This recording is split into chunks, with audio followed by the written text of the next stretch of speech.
নমস্কাৰ সকলোকে বিহুৰ শুভেচ্ছা জনাই আজি আমি গৰু বিহুৰ বিষয়ে কেইটামান জানিবলগীয়া কথা আলোচনা কৰিবলৈ লৈছোঁ। ১ নম্বৰ প্ৰশ্ন, গৰু বিহু কেতিয়া পালন কৰা হয়? উত্তৰ, চ'ত মাহৰ সংক্ৰান্তিৰ দিনা। ২ নম্বৰ, গৰু বিহুৰ দিনা কোন দেৱতাক প্ৰাৰ্থনা কৰা হয়? উত্তৰ, শিৱ দেৱতাক। ৩ নম্বৰ, গৰু বিহুৰ দিনা কি গছৰ পাতত মন্ত্ৰ লিখা হয়? উত্তৰ, নাহৰ গছৰ পাতত।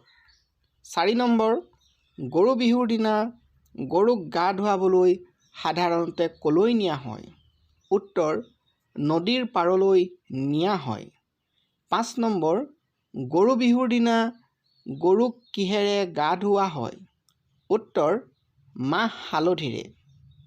৬ নম্বৰ, গৰু বিহুৰ দিনা গৰুক কি কি খাবলৈ দিয়া হয়? উত্তৰ, লাও বেঙেনা আৰু পিঠা পনা আদি। ৭ নম্বৰ, গৰুৰ বিহুৰ দিনা গৰুক দিয়া পঘা কিহেৰে তৈয়াৰ কৰা হয়? উত্তৰ, তৰাপাত। ৮ নম্বৰ, গৰু বিহুৰ দিনা গৰুক সন্ধ্যা দিয়া বিশেষ ধোঁৱাক কি বুলি কোৱা হয়? উত্তৰ, জাগ।